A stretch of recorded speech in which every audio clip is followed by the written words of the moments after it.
Hello, hello, and welcome to Surrender, Soul Chats, and Guided Meditations, Season 2, 1111, which is all about new beginnings.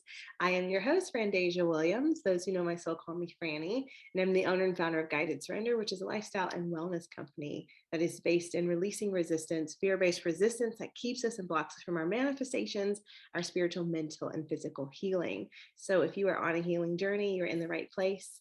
This is a home for healing, and we are so happy to have you here. And this is my co-host, who I'll let introduce herself. Hello, Queens. My name is Nicola Bouffier. I am the founder of Female Makers. Please feel free to follow my journey for a collective of female entrepreneurs and micro female creators at femalemakers.org. And enjoy this episode. So my question is, how do you thrive in a world that's not designed for you? Unless you're a white man, or in certain cases, a white woman, how do you thrive in that environment? And then let's take it a little bit further. If you're a woman, you are responsible for so many things. You come out of the womb, you are responsible for reproduction, whether you want to be or not, whether you have kids or you don't. The world is looking at you like, you got it. You got the machine that makes people, literally makes people. Okay. You're responsible for that. You're responsible for carrying the child. Then you have to be the mother, which is like this huge responsibility. Like, not that being a father isn't, and to those that are fathers that are, really involved in their children's lives, that's amazing. Right. That's just one aspect. Yeah.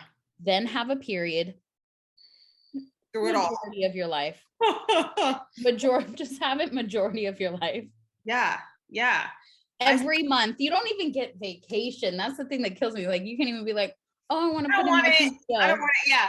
I saw something and it was like comparing like women triathlon athletes to like men and their timings and And I was thinking to myself, and all these men were like talking shit about the women. And I was thinking to myself, half of them did it bleeding.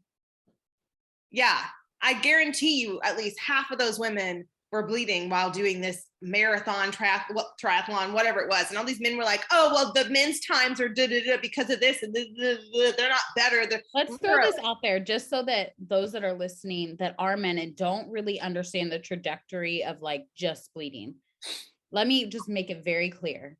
It is not just a button and then liquid just comes out. If it was that simple, we would even be doing more. That's not it. Okay. That's not even close to it. I can't even explain really and stress to you how much it is. And it's really funny when I see these TikToks and these women are doing these like little, cramp simulators on their husbands and their boyfriends. Oh, I love those. I'm totally going to be one of those. Love those too. Let's be clear as well. The reason why when you put it on a woman, she doesn't react is because that's nothing in real comparison to what it really truly is. That is like a sliver, probably a tenth of an ounce. Right. And what are we still doing during that time? Going to the grocery store, taking care of these kids, running our own businesses, then working for another company so that we can make sure that we can fund these businesses, hustling on the side, supporting you. Keeping the house clean. Keeping ourselves clean, keeping all of y'all clean. Like making sure the laundry is done. Like, we could just go on for a list. Literally, we're the superior gender here. Let's just be very clear. Let's be very clear in this conversation. And let's talk about postpartum too. It's like, you think after you have a baby, that's like the longest period ever. After you have a baby, it's like 6 weeks of just like purging and your emotions are all over the place, and it doesn't even stop. Yeah. Nothing stops. And if you're lucky, the company that you're with will say, hey, here you go, take X amount of weeks off to go, be with your child and this, that, and the other, and blah, blah, blah.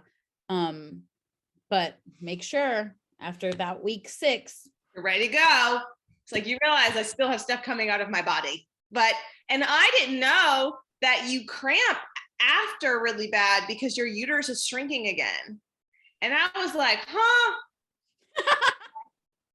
all all of this. And so then let's make this even like crystal clear for most women, that just so that everybody knows, me and Frannie are speaking in current times, which we do not have children. So those that do, bless your souls.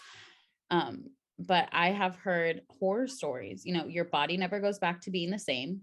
And you can have a great, they call it a snapback, but you can have a great, whatever, but your body just functions so differently because, again, back to square one, we create life. We are water. Okay. You cannot survive without us. If every woman on this earth disappeared, men would not be able to survive without us. Physically, that cannot happen. Everything would stop. We are the water. We are fluid. Yeah, and I don't think they get it. Like I saw something where they were like, stop putting women on birth control and start putting men through vasectomies, because a man can get multiple women pregnant at a time. A woman can only get pregnant during certain cycles. Let's talk about that. And not even all of us can get pregnant during all those cycles. It's like, let's also talk about the harmful effects of what birth control truly does. Yeah. And how it has like these elongated effects on our bodies that we don't even really truly are aware of until years after we've already been on it. So then you have these women that are trying so hard, that are going through these emotional journeys, financial situations, just to get their bodies in a place that they can have a child, because some man, guarantee it, somebody please adjust me and correct me if I'm wrong, made a pill years ago full of hormones, artificial hormones, and said, take this, it'll prevent your chances of getting pregnant, right? And you take it for years because you don't want to have a baby. You're not ready to have a baby. Maybe you're really, really young and you're active and you don't want to have a child. So now you get to a place where you're like, okay, I'm ready. Me and my partner are ready to have a child, and you can't, because you had years of these hormones going into your body. You have no idea how they've affected you long-term. Now you're trying to backpedal and trying to adjust your body to some natural forms, or, there's so many different ways. And then if that doesn't work, you're going to IVF, you're spending even more. Again, we're so responsible for everything. And we get this much amount of shine, if that. And when we do get shine, there's always some man in the picture that's just like, stop with the feminism, stop with you're jealous. Okay. Cause the world's been revolved around you your whole life. Give us a moment and just be a strong man and just observe and be grateful that the reason you're alive is because of your mother. And I think I've talked about this before in another episode that we did. The women who, I wasn't ever on birth control because of a desire not to have kids. I was on birth control to get help for what I was going through with my cycles every month. From the moment I got on birth control, it was because I needed help. And I was so disappointed, and I had been so disappointed by the women's reproductive health knowledge that we have, by the diagnoses that we get, the delayed diagnoses that we get. There's so many women who are finding out that there's bigger issues, but no one goes and looks for those until you try to have a baby. It's like, why didn't you just tell me when I was suffering 10, 20 years ago that, this was going on? Like there's PCOS, there's endometriosis, there's endometriosis, there's a different one or something like that. There's all these different hormones. There's HPV. There's like so many things. Different hormonal things that go on with women that cause us to have a difficult time with our monthly cycles. And it's like, despite how terrible it can be for some of us, the shit still comes and there's no help. All they do is shove a pill down your throat and some pain pills, and nobody looks deeper, and there's no help. And I was completely just disappointed too by the healthcare system just not being set up to even go and look further into why it was okay to just say to a woman, oh, you're just in pain, that's just your body. No one's in pain just because that's their body. Pain is sourced. It has to have something to charge into. Do you mind looking? And especially as a Black woman trying to get help in our healthcare system and being fit. I also say, when you are fit, people look at you and they're like, oh, you're young, you're fit, you're fine. No, that doesn't mean that something's not hiding that we can't see. It's like nobody. Let's also add to the balance of that right there when you said that is, if you're a woman like myself and you're not necessarily like doctor approved as fit, right? Their go-to is you should lose some weight and see what Right. She is like, not in pain. First of all, there are plenty of healthy women that are skinny and plenty of healthy women that are petite and that are plus size. Exactly. And so for you to say that that's your go-to because you don't really want to put in the effort to truly find out what the problem could possibly be, just shows that, first of all, every day it just shows further and further I'm living in the wrong country. Let's just start there. First of all, it's time to go, like legit. Right. And I know they're always like, go back to where you came from. Y'all realize none of us came from here. None of us. This is truly not our land. So not let's just really, truly be honest in that. No, let's be real. I love that you said that this is a conversation that's really inclusive, because all women, all body types, all of us are going through something with our healthcare system where we feel failed. And it's because it wasn't designed to help us. It was designed to control us. If you think of all women's healthcare, it was designed to keep us in line with men's goals. Okay, so I was talking to a nurse practitioner about birth control, and you know how they tell you to start on Sunday, right? Yeah. And I was like, you know, I didn't want to. I wanted to start at a certain time. And she was like, oh, well, that was designed so that a woman would never have a period on the weekend. And I was like, I wonder why that would be. And then I thought about it. I was like, it's because their husbands were home on the weekend because they were working during the week.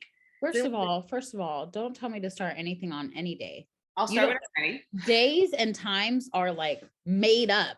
We don't need to get deep into that, but they're made up, people. They're like not a real thing. They're only a real thing because we've been following it for so long. So for you to tell me that I have to start this magic pill on a Sunday and it just doesn't make sense.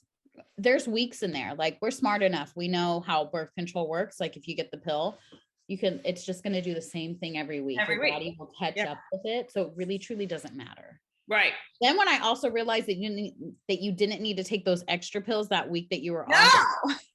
Nobody tells you that those pills are sugar pills. They're not real. They're not. They're literally placebo. So girls, if you're taking those you don't need them, honey. You don't have to. I promise you. So it's your week off, meaning you're going to have your period. You don't need to take anything. You don't have to take them. You don't have to take anything. You take a break. When my doctor, and also when you're on the pill, if you do not have a cycle, it's okay. Even a drop counts as a cycle. And I remember the first time I was on a pill, I was very young, and I was again doing it for period management, period pain management. And I would literally not be able to walk. Still have that sometimes, not being able to function like I normally would, simply because my cycle was on. It was incredibly difficult. And I've talked about that before. I won't really get into it too much. But I had been on the pill for a while and it had gone away and I was terrified. And so I just stopped taking it. My doctor was like, why? Why did you stop? You were fine. And I was like, why the hell does nobody tell you that's okay when you're on the pill? Like that, it doesn't have to come every month. And now studies are showing that when you're on the pill, that because you don't ovulate, it's technically a chemical period. So you can actually take the pack consistently and not bleed. What it does lead to, though, is spotting and some irregularity. See, and that's such the difficulty is like, for myself, a woman who suffered from like irregularity like her entire life, that natural ovulating is very important. And whether you want to have children or not, if your body's naturally ovulating, it's a super important thing that you could do that on your own. And it's really difficult when they don't explain that to you. And again, whether you've been taking a pill form or you had a different other kind of birth control, it's emotionally damaging when you're not on that anymore and your body isn't doing that. And it could just be like the chemicals are still living in there for so long, it takes time for your body to detach from that. It could be a multitude of things. Then we go back to our healthcare system where you're literally your own doctor until you can actually go in there and be like, I believe that this is what I have. I need you to, confirm.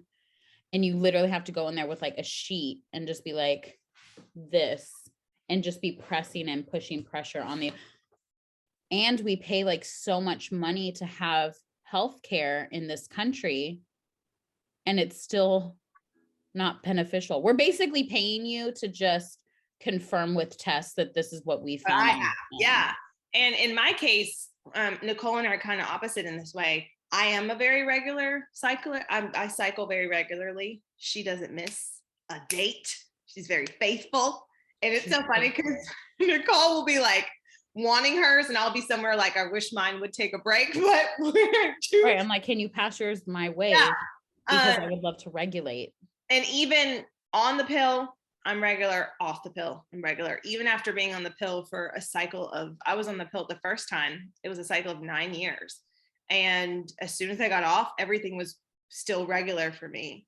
And my period is a very regular thing, but she's regularly not very nice to me. She's also a regular asshole. Like she's regularly she can be really rude.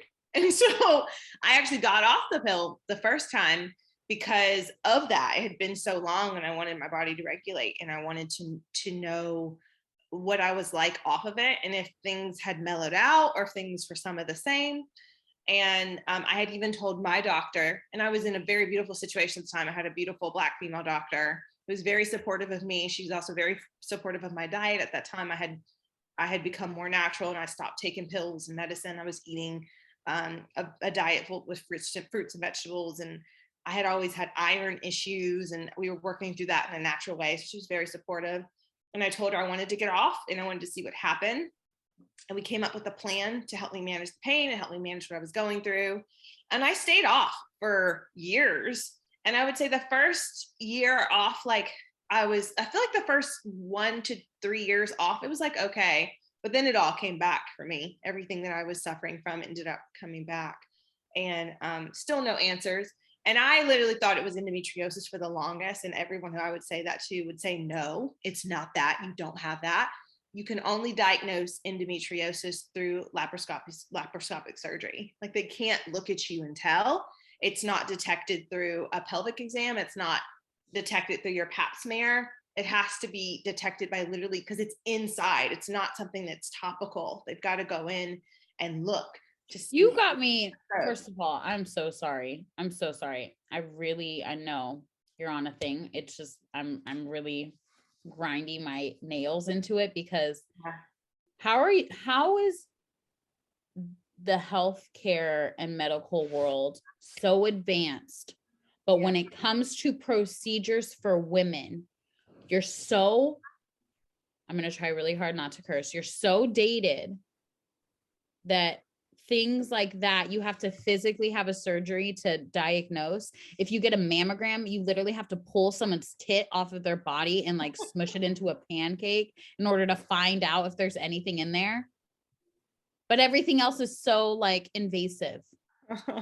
Because they don't care. No, they're not trying to find it. They don't want us to know that we don't need all the stuff that we're taking or doing. It's literally. And then even laparoscopic surgery, if they do detect that you have endo through that, the growths are likely, if you're within a certain age range, to return within 3 to 5 years.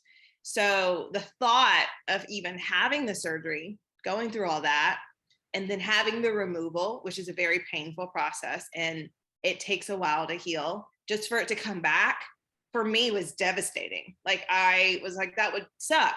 So I moved forward with just treating myself naturally and healing. And then after just having a really hard time for years, I decided to go back on the pill to give myself a break for a little bit, knowing that it's not a solution, but I just needed some pain management. I just needed it to be easier because there are women out here who do feel like they have periods that are easeful. I know so many women that are like, yeah, it's just another day. I ain't one of them women. I'm happy for you. I am. But we all have different experiences with our cycles. We all have different experiences with our reproductive system. I remember at one point, I think it was a year ago, every woman was going to the doctor and having abnormal test results for their cervical exams or from their pap smears. And even then I was like, this has to be a scam. And I've talked to 5 different women in the past month. Me and Frannie actually talked about that. Yeah, we're like, there's something up. There's something in the water. They're trying to convince us of, and the thing is to induce fear so that you're fear driven on how you react, right? One of our biggest fears is you know, is the inevitable, is being taken away from this, you know, lifetime with, you know, sooner than we would like. The reality of it though, is we're so powerful and our bodies do amazing things. Like, so blessed to, you know, I think when I was younger, I didn't really understand the trajectory of like what it was like, the power of carrying yourself as a woman and what that means. And I'm still learning what that really is. But there's so much that we do that's so full circle, that's so involved in so many things. I'll say it again. We are like water. We are so fluid that, you know, we bring things to us. We are literally like the actual like water supply, and we bring everything we touch actually grows and nourishes and brings life. We do that. Whether you're going to have children or you don't have children, that's the reality of us. And we're, you know, constantly living in a world where we're told so many opposites of what that is, emotionally, mentally, physically, health-wise. Everything is based off of like, how can they convince us that we don't know what we're talking about? We're not enough. We're not smart enough to figure out what that is. There's actually, I was going to tell you, I don't know if you saw it yesterday, but Ashley Graham, the plus size model, she just had twins. She did like a really cute campaign with Nick's underwear, which is like that period brand. And it was just like a really cute campaign if you guys get a chance to look at it. And it was about, it's kind of started about how like men are, you know, brought up to be taught to be like big, strong men. And, you know, they're like, that's like kind of dug into them from when they were children. And she kind of went on this whole list in like a 2-minute commercial about how like we are taught and should be teaching ourselves how we're big, strong women, and how that's extremely impactful on like our entire world. You know, we do so much and ask for very little in return. And I just think it's so beautiful how we're survivalists. A lot of times we don't give ourselves enough credit. Like, we truly know how to adapt and survive in any atmosphere that's we're surrounded by. Yeah, I agree. That's beautiful. And actually, I love Ashley Graham and all that she stands for. And I love how like she was so boldly pregnant. Boldly pregnant. That woman made pregnancy look Yeah. Like her and her Cheez-Its box, just like love her. Right. stretch marks and all, just like living her life and just excited to embrace it. Because I admit that like we see so many images of like perfect pregnancy and it just looking like super beautiful the whole time and it being like this flowy thing. And she was out here like really being just pregnant and being she's like I'm sweating. Like, I'm hot. I'm going to eat the Cheez-Its. She's like, I don't leave my house with it. I think it was Cheez-Its that she was like addicted. Yeah, it was some kind of snack, and it really made me laugh because that's how I envision, like, you know, if I ever, you know, get to a point in my life where I do have a child, like that's truly how I'm very realistic. Like, I think that I'm not going to be this like glowy pregnant woman and just super, I'm just not. And I'm totally okay with that because that's very on brand for me. So I would like to stay on brand with myself. It's very on brand for me to be very aware of what I want to complain about. And I'm totally okay with that. Franny's not like that. I'm not. I'm the exact opposite. I see it being a very peaceful water birth experience, just having a beautiful, chill pregnancy, popping at the end and just like still working out the whole time and eating like beautifully, like the earth. And and I'm over here like literally crying because I don't have oat milk for my coffee. Like that's just truly like a thing for me. It's real life. And I want to be on brand. Yeah. Create a child. And I want them to know who I really am. And that's, you're welcome. So yeah. my future child, you're welcome. This is your mother. And then like the whole oat milk thing, she messaged me this morning. She messaged me today and was like her oat milk. And my first instinct was, oh, I'll just send you a recipe to make some. She was like, I don't have the stuff. But my first instinct is to go make it. And so it's like we're so different in those ways. I was just like, there's nothing around.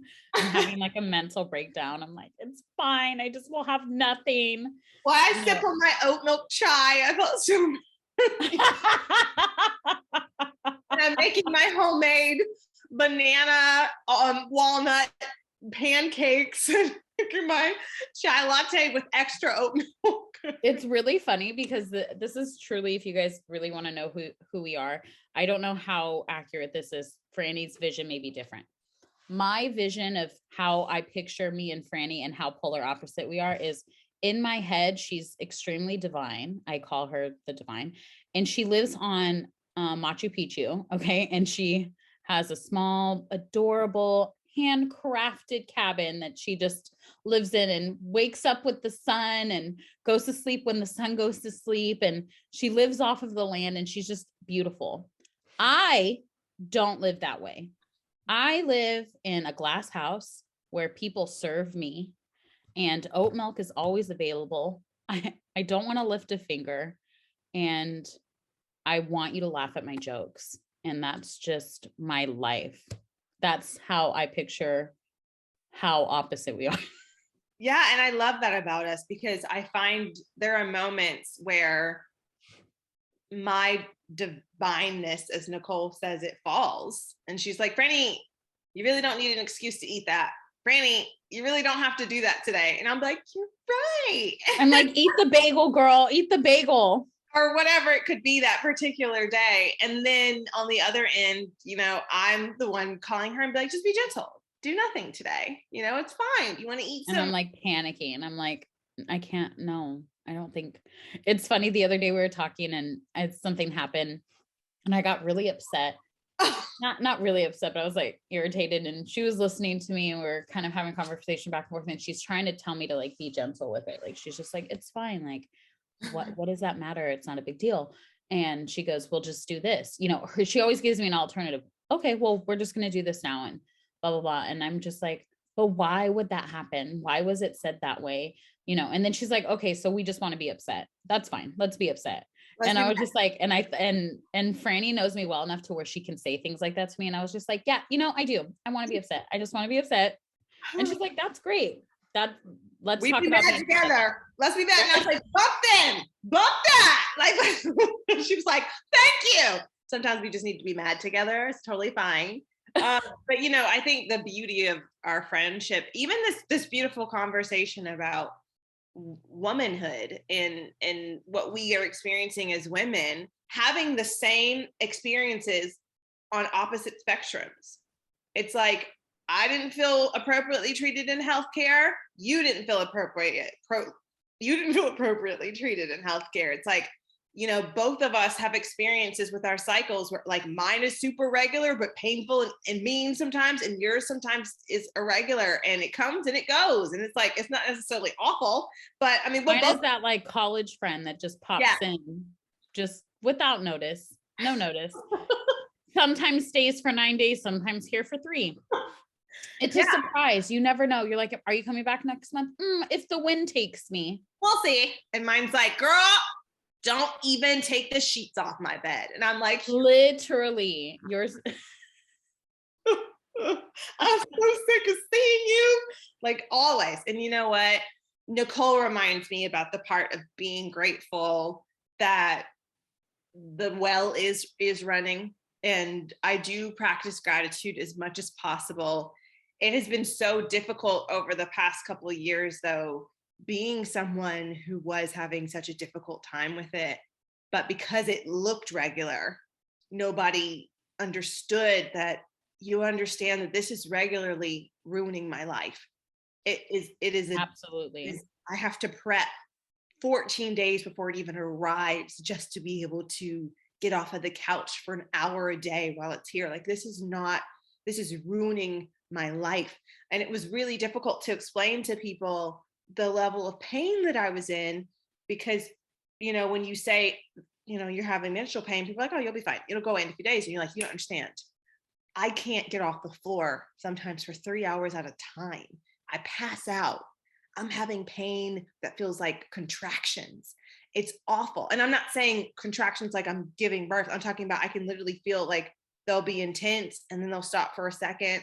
And then a minute later, they'll come back and be really intense, and it overtakes my entire body. I'm talking about I can feel the uterus contracting. I'm not talking about comparing it to child labor. And by the way, when people are like, well, it's not as bad as having a baby, it shouldn't be, y'all. Stop saying that to women who are having pain while they're on their period. It's not the equivalent to having a baby. First of all, Okay. don't equivalent my pain to anything. I Don't. don't want to be grateful. Yeah. Let me not be grateful for once, just in a moment. If I'm feeling pain, let me just have the pain. I don't need you to have a TED Talks about what I need to be grateful for. I need you to just probably shut up. I need you to shut up. Okay.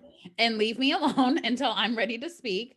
And, Franny and I have that relationship where, like, when I know she's going in, well, that's what we'll say. And then we just don't talk for like 4 or 5 days or however long it takes. And I give her that space because I don't really want to talk to you. If you're in that much pain, you're not going to be able to hold a conversation.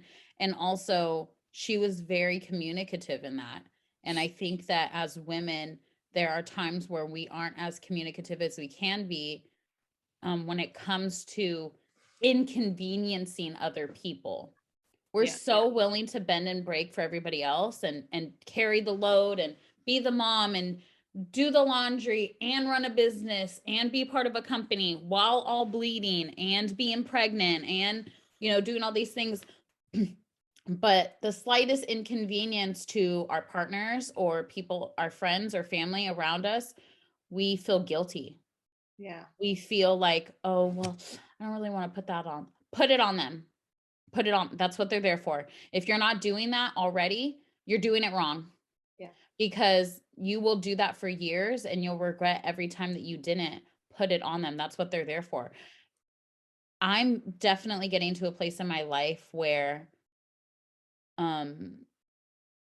if there isn't a benefit in the sense of, let's give an example. Let's say you're a single woman and you live on your own. You pay for all your bills, you do your thing, you hang out with your friends, you're dating, you're whatever, and somebody comes into your life and they go like, oh my God, I'm like, that you dated them a couple times and they go like, I really would love to continue, building this relationship with you. I really see a future. What can you bring? Because if you can't take care of yourself when it comes to cleaning this house, you can't provide for your own self, you can't support me, emotionally, especially when it's inconvenient, especially when it's difficult, especially when it's conversations that are hard. What do I need that for? We have to start looking at relationships, even with friends or business partnerships. What's the benefit here?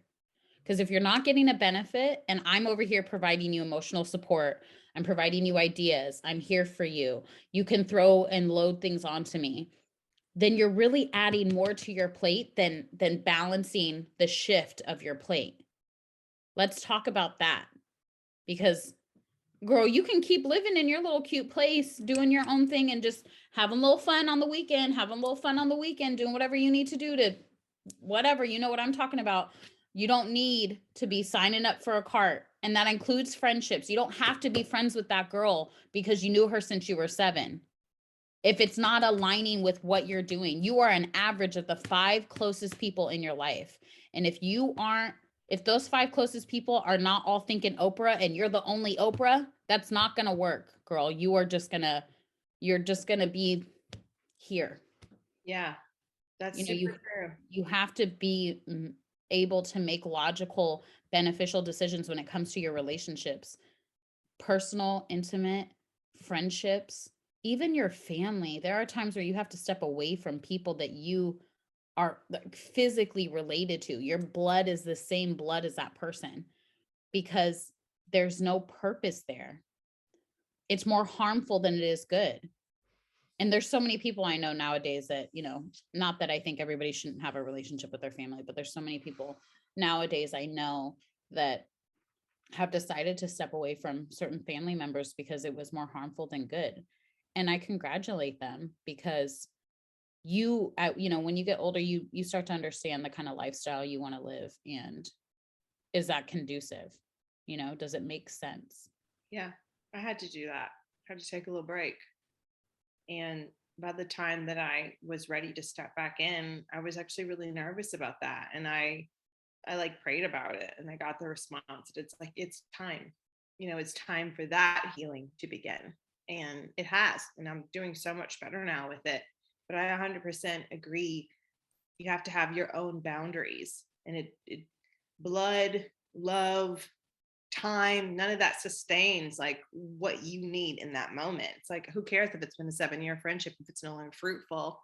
Who cares if it's a 7-year relationship if it's no longer fruitful? Where love is no longer being served at the table, we must know to get up and leave. And I think that's why, people are always talking about the divorce rates are so high right now. That's because we know we don't need people anymore like we thought we used to. We used to be so dependent on the unit in order to survive. Now women are figuring out, I don't have to deal with that shit.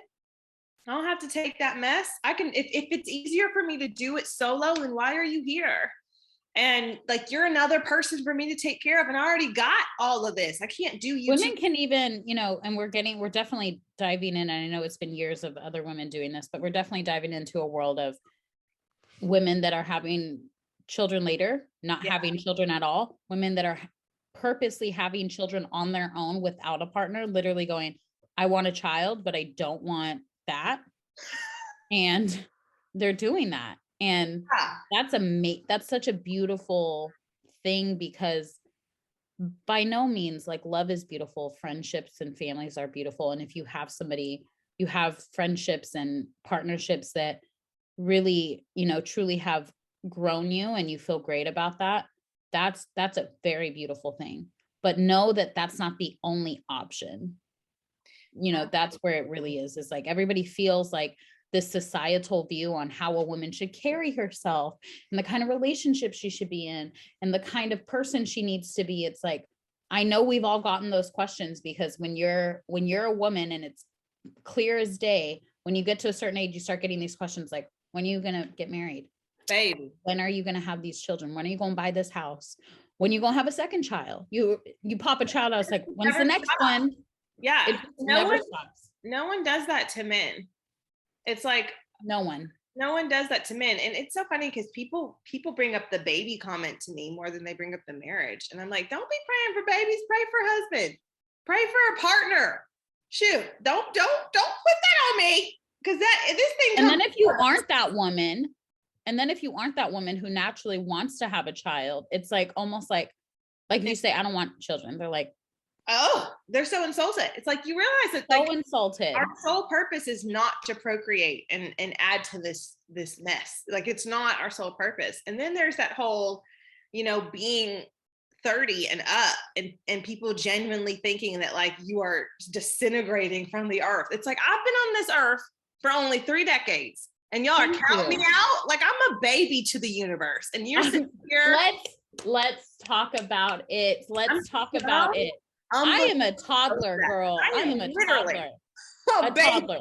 And you talking to me saying in 5 years or 3 years or 2 years, I'm going to be completely disintegrated. My body won't be able to do what she's been doing this whole time. She's just getting started. She's just figuring out what we're supposed to do. And it's like, why do y'all count us out at 35? But no one said anything to you when you was living in your mama's basement till you were 34. No one said anything. Let's be clear. Men don't have to have it figured out. Men don't have to have it figured out as soon as women have it figured out to get credit.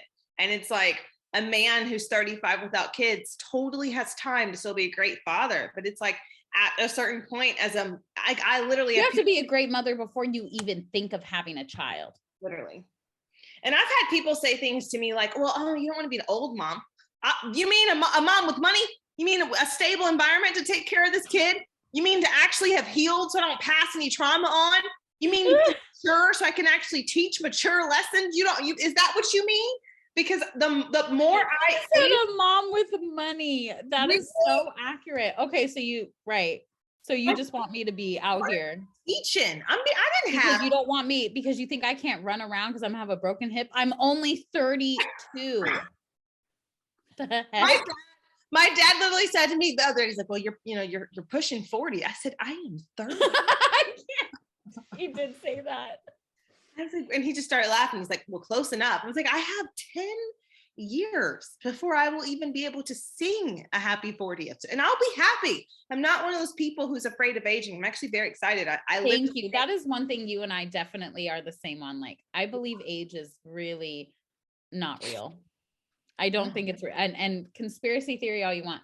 It's truly, first of all, don't even get me started on it. Cause like, are you really, if you're 32, are you really 32 because you were alive for a year before they said that you were in the womb before that? So like if you really yes, math here. yes, I heard something like when you're 31, you're actually 32. Like you're on your way to 30, like you're on your way out of that number. Like you're not there. You're right. Right. Let's not mess them up, but that's the direction I'm feeling. So I don't believe age is a thing.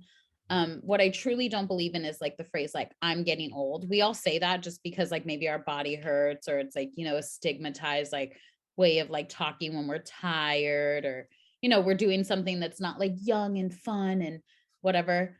But truly, I don't believe in that phrase old, because it has like a negative connotation, and you're only really as old as you feel. And if you're feeling tired, you're just tired. If your body hurts, it hurts because your weight is carried differently, because your body's shaping differently. People will be like, I don't fit these jeans from when I was in high school. You're not in high school. You don't have an adolescent body. You're a woman with a butt and hips and curves and thighs. And about it. I'm saying, I'm gonna be real, y'all. The jeans that I bought last year are KO. Like nobody talks to you. No, that area is still shaping. It's still shaping. And let's talk about, it's okay to have jeans that you fit 6 months ago that you don't fit anymore, and you have to get a bigger size for the next 6 months, but then you drop some weight and then you go back to those. It's okay to have those. Have a variety. But stop trying to buy stuff that does not fit you.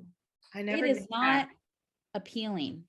It's and the whole like, I'll be, you know, I'm not going to knock someone's fit journey when they're like, I'm going to be in these pants by this time. Cool. That's how you do it. I also like honoring the present time, like where you are now, and just watching your current jeans like get more comfortable. Or some women, it's the exact opposite. They want to gain that weight, so they want the jeans to become a little bit more snug. I admit, I am very shocked these days when I put on pants. I pulled out a pair of pants to go somewhere it was Super Bowl Sunday. I remember I was getting dressed, and my brother texted me and he was like, just letting you know I'm here. And I was like, okay, I'll be there as soon as I find some pants that fit, because I had pulled my pants out of the closet and I looked at them and I was like, oh, these are my niece's pants. And I was like, I must have somehow got my pants switched up with her pants. She hasn't been to my house. I have no idea why my brain went there. But I was like, you're like, clearly these aren't mine. These are my nieces. These aren't mine. Right. Girl, I'll put them pants. And I was like, these are my pants. It was not happening that day. And I was like, all right, you know. So there was a day, like literally the beginning of this week, I had on a pair of jeans I really love, and they're really cute. And I love these jeans, but they have those buttons that button all the way up to the waist. Like, first of all, I can't do those because I just hurt my fingers. Why don't you? Right. With nails, it's hell. Right. But I love these jeans, and I love the cut of them. And that particular day, I was coming back from out of town. I literally unbuttoned them and wore a big sweatshirt, and just called it a day. And it was fine. Nobody knew. I was comfortable. I used to do that all the time. Yep. Good. And now it just goes, I always think of when I have to buy something that's like a bigger size, if I feel flustered or something about it, I always think of that scene from Eat, Pray, Love, the movie, not the book, but the book is really, really good. It's when she's in Italy. They go to Nepal or something, or Nice. They go to Nice and they're having pizza. They're eating pizza, and the girl that she was with during that time goes like, I can't eat this pizza. And she's like, why? And she's like, I can't fit my jeans anymore, or my pants anymore. And she goes, me neither, and laughs and kind of eats more. And she goes, no, seriously, like I can't fit them. She goes, we'll just get bigger pants. Yes, I think it was Naples. Bigger pants. Naples, that's where they went. For pizza, yeah. And I love that too. Just get bigger pants. And that's exactly what I was saying to myself. I was like, okay, so it's time to just go up a size. I'm telling you right now, you guys, when you walk on this earth, okay, when you walk around, nobody goes, oh, she's an 8. She's wearing a size 8 pants. And now she's wearing a 10. They just look at you when you physically have clothes on your body and they go, wow, she looks really nice. Nobody cares. That's what they do. And they don't care about nobody cares about the number other than us in our minds. And I really think half of us don't know what size we are. We really don't know. Well, let's be honest, none of the companies make the same sizes. So you could be a 10 at Old Navy, but you go to Abercrombie or something and you're really like, a 15. The cuts are different. We can't base how our bodies are fluctuating off of clothes. They're literally cut from templates and they're just like squares that go on our body. We can't base anything off of that. Yeah. Long story short, being a woman is intricate and it's beautiful and it's a detailed journey. I love being a woman. It comes with its ups and downs. It comes with its moments. However, I do believe that we are the garden of the earth. Like we literally create everything that is fruitful here. Back to what Nicole was saying earlier, we literally could, women would rule the world if we didn't hate each other. Like if we could just get on the same accord. We only need, sperm actually lasts for a really long time. So it's like one man's sperm could really keep the generation going for decades. We could be fine. Again, we are the water. Okay. And people are trying to get, just a sip of us. And we give that away so easily and so freely. And that, makes us beautiful. But also it is beautiful to be selective about who you decide to have at your place of distribution. Like it's okay to be like, go to somebody else. I'm not the one. Yeah. Because I do think there's beautiful companionship in partners, no matter what sex you choose to have partners at. Companionship is beautiful and absolutely fruitful in its own way. It's just important to know your own power as a woman, with or without companionship, to know who you are wholly, how your body works, what your body needs. There's certain foods that operate well in your body. There's certain foods that don't. Certain activities that make your body feel good. There's certain activities or opportunities even that don't make you feel good. It's about having your own gauge of self, because when we do go and enter new work relationships, new companionship, new partnerships, new situations, motherhood, whatever it could be, you want to know who you are. Because I think that's one of the things that doesn't get talked about enough with women, is how each new stage of our lives, it's like we become less and less of ourselves because we're giving more away. And I think it's really important to be able to hold on to you through it all, know who you are, know what you need, and continue to be at the forefront of your life, be in the driver's seat of your life.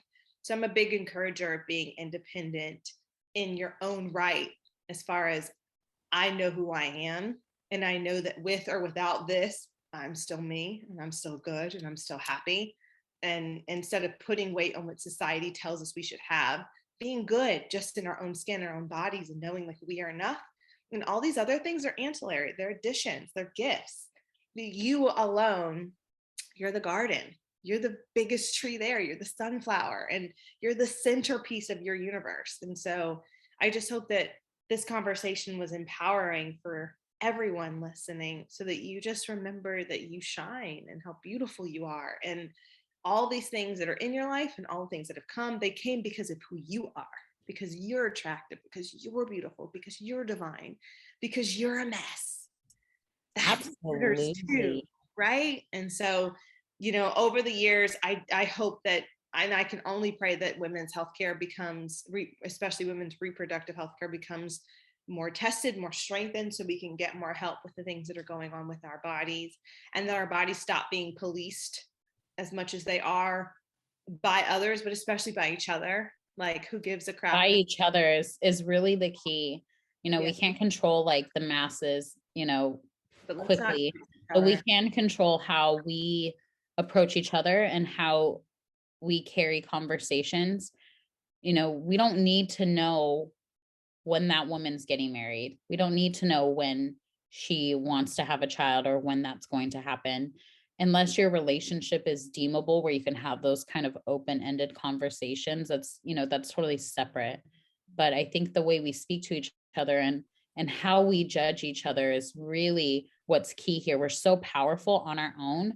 Collectively, there's nothing that can stop us. Yeah. So, being able to join with another woman that you may not know is so key and so important, because there's so much that we have to teach each other.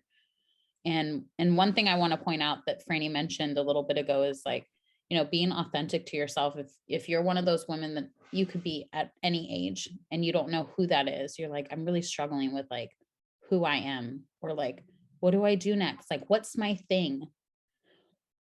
It's not something that you just wake up and you're just like, that's it. It's just truly finding and understanding intuition, hearing you. That's you. When you have those feelings, those gut feelings everybody talks about, that's yourself talking to you. She's literally like saying like, this is where we should be going. This is what we should be doing. And sometimes you can feel so forced. You can feel so like, oh my God, should I be doing this? Should I be doing that? How should I be? Try it. See if you like it. Your body will tell you if you like something. Your mind will tell you if that's for you, if that's not for you. It'll be very apparent. It'll be that's a no. That feels forced. That's a no. That's not for us. The body's pretty telling. And when we're speaking to other women, watching how we observe them and experience our beautiful women in our circles, and we were taught to think certain things about our own bodies, and we often project that onto each other. So instead of you've gained weight or you've lost weight, you look good, girl. You just look good. I love your hair, boo. You look so cute now. Instead of it being about, because you don't know what that person's goal is. You don't know what that woman is going through. Instead of telling a woman who just had a baby, you snap back wherever she is in the journey. How are you feeling? You look amazing. How can I support you? I'm so happy for you. You look healthy. Like you're healthy. You're here, because postpartum death is postpartum death is a real thing that's happening in our society. She survived her pregnancy and her birth. Like that is such a big accomplishment. You are here. You are such a soldier, such a warrior. I'm so proud of you. How are you doing? Do you need anything? Oh my gosh, you look so comfortable. What can you do to be supportive of the journey instead of evaluating her? And I think it's just important to check back in when you're confident within your own self and your own body. You don't go looking for issues in yourself, so you don't project issues onto other people. Just let people be and you be. And I think we just got to be so good with ourselves that when we're sending our messages of love to other women, that's what we're projecting. It's just like, I love it. I love everything about you. It's not about being the size of it, the process of it, whatever. Just let it be about. I love how you said, how can I support you? That's such a big way to approach anybody, especially a friend or a new relationship that you have with a woman, is, how can I support you? It's so open-ended, and it's very, it kind of allows the other person to really say, like what she really wants. A lot of times, like we get approached with questions that we're just like tired of answering. But when someone says, how can I support you? That's so opening. It feels so comforting. It could be anything from like, I really need your 100% support emotionally. It could be something as simple as just you saying that, really does speak so much for me. And I think that happens a lot, especially in the conversations Frannie and I have, is like, it's not even really necessarily we need anything or we want, any additional support, which always comes. It's more so acknowledging and feeling a really strong bond of knowing I don't have to come to you and be like, I absolutely need this, and hope that you'll do that. It's just a underwritten understatement that your support is always available to me. And I just have to be communicative as to what support it is that I need. And that allows our friendship and relationship to really prosper, because there'll be plenty of times where I'm just like, I really just need to talk to you because I need to cry about something stupid. And it's just like, okay, give me 2 minutes. I'm shoveling a cinnamon bun down my throat, and then we can get on. That it's like literally that simple. But sometimes we get so in our own circles of women that we get fearful of opening that circle bigger to other women, because maybe in the past we've been burned by our own women, where we've had those kinds of relationships. And it's just kind of rewiring how we approach that and how we continue to create our circle a little bit bigger and how that approach looks. Yeah, today was an ode to women. And my hats go off to you, my glasses go up to you. I'm so proud of women and so grateful to be among such beautiful, powerful women in my life and in our circle. I'm so glad that you are all here with me, Nicole. I'm so glad that Nicole and I are here with each other. I'm so grateful for the women in the community and the fellowship that we've created amongst one another to continue to strengthen our bonds. And, you know, we really have turned a leaf in our development of really growing as our own individuals and giving ourselves time to develop as women and creating communities to support each other while we do that. And so I hope all of you enjoyed today's episode. I hope you feel uplifted and loved. And I love that there's so many different ways that women look. And, you know, if there's a different perspective that you want to provide, drop it in the comments. Tell us about your side of the story. Tell us about your perspective, whether it's with healthcare, whether it's with how you're treated as a woman and the milestones in life, whether you've accomplished them, or I don't want to say accomplished it, whether you've done this or not done this or doing this for a reason, or even your survival. We love, you know, hearing about your survivalist stories and things that, you know, feel impossible and they could be happening right now. and your thrive stories, you know, all the things that are happening right now, things that have happened and the things are to come. This is a beautiful year ahead. So any final thoughts, Nicole? Just, we're amazing. We're extremely powerful. And don't forget that you're water. People come to you. You attract so much and you decide what you want to pick up off of that table and what you don't. And I think getting more confidence in that will create such a beautiful journey. And don't be afraid to tell that girl that she looks beautiful. When you see a girl and you're like afraid to say something because oh my God, what if she's weird? What if she doesn't want to talk to me? We love compliments. I'm telling you, there is no woman that does not appreciate a compliment. So throw the girl a compliment and she will be hyped. Yeah, a compliment from another woman is always a really beautiful feeling. I love women. I love y'all. And I thank everyone for being here. And with that, we'll see you soon. Bye.